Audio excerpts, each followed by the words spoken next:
नमस्कार। आज आपण बनवलेले आहे द्वादशीच्या नैवेद्यासाठी खव्याच्या पोळ्या। आपण द्वादशी दिवशी काहीतरी गोडधोड नैवेद्यासाठी बनवत असतो, तर मी ह्या बनवलेल्या आहेत खव्याच्या पोळ्या। एकदम सोपी पद्धत आहे आणि झटपट बनतात। आणि पुरणाची पोळी, खीर अशा प्रकारे आपण बनवत असतो। तर हा खव्याच्या पोळ्या बनवलेल्या आहेत, नक्की बनवून पहा। चला तर मग रेसिपीला सुरुवात करूया। नमस्कार, अन्नपूर्णा रेखा या माझ्या चॅनलमध्ये आपलं स्वागत आहे। हा घेतलेला आहे पाव किलो खवा आणि 100 ग्रॅम साखर। अर्ध्यापेक्षा कमी घेतलेली आहे साखर, तुम्हाला हवी असेल तर जास्त घेऊ शकता। आणि पॅन मध्ये आता 2 चमचे तूप घातले, त्यामध्ये आता खवा घालायचा आहे आपल्याला।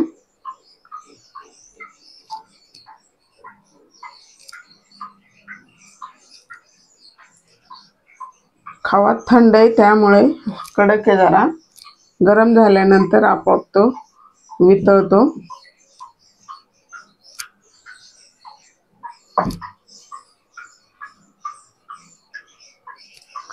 अशा छान छान रेसिपीसाठी माझ्या चॅनलला अजून सबस्क्राइब केलं नसेल तर नक्की सबस्क्राइब करा आणि बेलच्या बटनवरती प्रेस करा, म्हणजे माझ्या चॅनलचे नोटिफिकेशन सर्वात पहिल्यांदा आपल्याला मिळेल।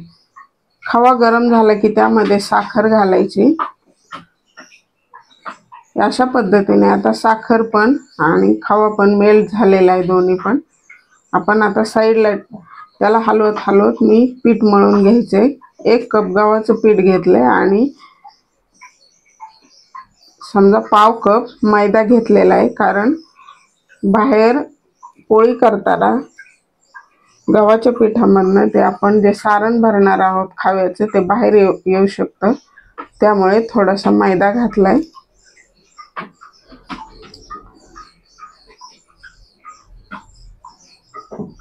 थोडं थोडं पाणी घालून मळून घ्यायचं आपल्याला। नॉर्मल आपण पुरणाच्या पोळीचे जसं पीठ मळतो तशाच पद्धतीने बनवायचे।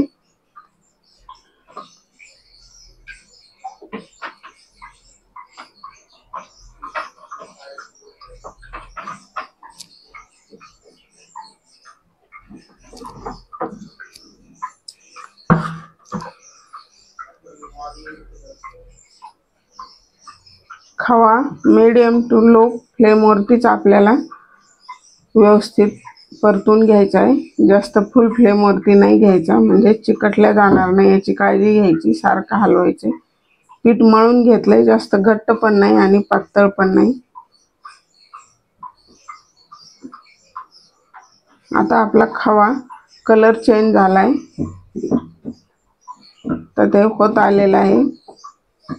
त्याची कन्सिस्टन्सी पुरण असते त्याप्रमाणे घ्यायची आपल्याला, जास्त घट किंवा पातळ नाही आणि जास्त ओव्हर कुक पण नाही करायचं, नाहीतर चिकट होतं।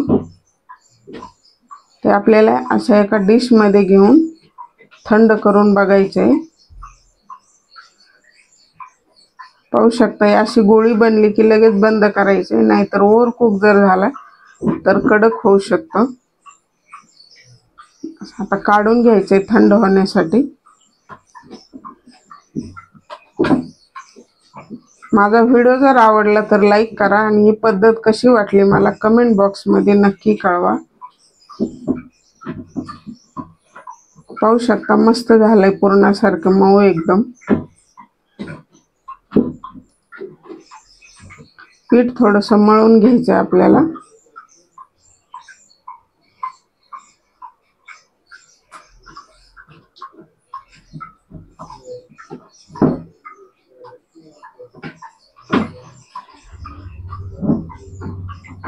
हे उंडे बनवून घ्यायचेत आपल्याला।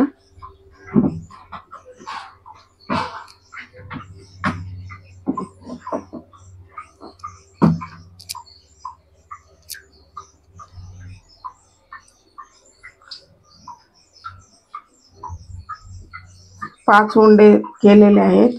5 ते 6 पोळ्या आरामशीर होतात। तुमच्या इकडे द्वादशीसाठी नैवेद्याला काय बनवतात कमेंट बॉक्स मध्ये मला नक्की कळवा। खव्याचे पण आपण असे छोटे छोटे उंडे बनवून घेणार आहोत।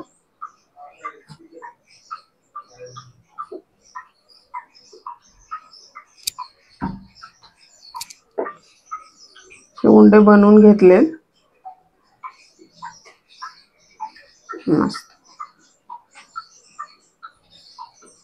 आता आपण पुरणाचा उंडा करतो त्याप्रमाणे व्यवस्थित उंडा करायचा, पारी बनवायची आणि त्यामध्ये आपण खव्याचा जो उंडा बनवलाय ते घालायचे आणि अशा पद्धतीने सर्व बाजूंनी सारखं पसरलं जाईल असा उंडा बनवून घ्यायचा आहे। अशा पद्धतीने जे एक्स्ट्रा पीठ आहे ते काढून घ्यायचे।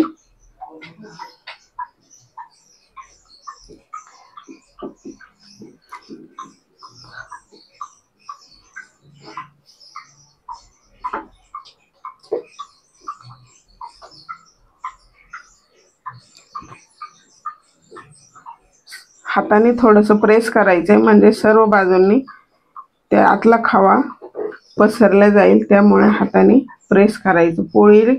पुरणपोळी करताना पण तसंच करायचं म्हणजे व्यवस्थित सर्व बाजूंना सारखं पुरण पसरले जाते। हलक्या हाताने लाटून घ्यायचे। थोडंसं बाहेर येतंय पण ठीक आहे, काही प्रॉब्लेम नाही।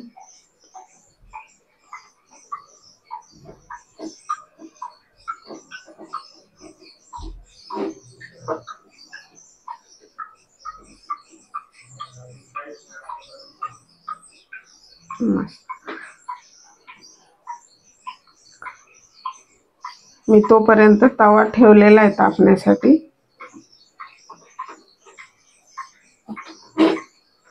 तवा तापलेला आहे, आता पोळी टाकायची।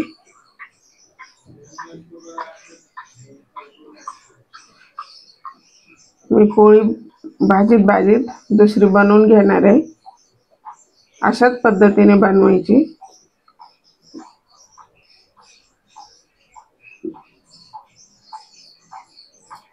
याला पलटी करून घ्यायची। शक्यतो स्टार्टिंगला सुरुवातीला हातानेच पोळी पलटी करायची।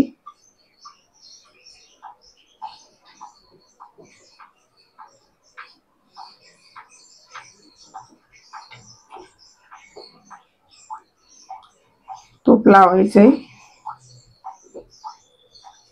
तुम्हाला तूप नसेल लावायचे तेल लावलं तरी चालेल।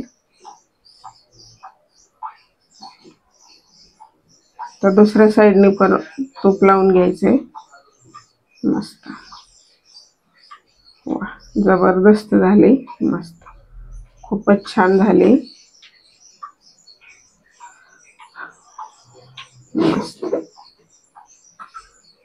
मी वेलची वगैरे नाही वापरली, ही अशाच टेस्ट छान लागते, मला अशीच आवडते, त्यामुळे खव्याची टेस्ट छान उतरते, त्यामुळे वेलचीची वगैरे काही गरज नाही, त्यामुळे मी वेलची पूड नाही वापरलेली।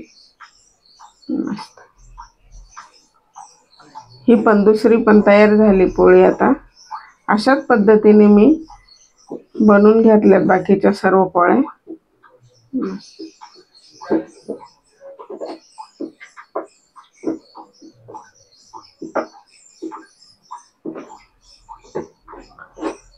सर्व मिळून 6 झाल्या। वा, काय मस्त बनलेत, पाहू शकता किती सॉफ्ट झालेत, एकदम मस्त। तर तयार आहेत आपल्या या द्वादशीच्या नैवेद्यासाठी खव्याच्या पोळ्या। तुम्हाला रेसिपी कशी वाटली कमेंट बॉक्समध्ये मला नक्की कळवा। व्हिडिओ आवडला तर लाईक करा। चला तर मग भेटूया अशाच नवीन एका रेसिपीमध्ये। तोपर्यंत बनवून खात राहा, आनंदी राहा। व्हिडिओ पाहिला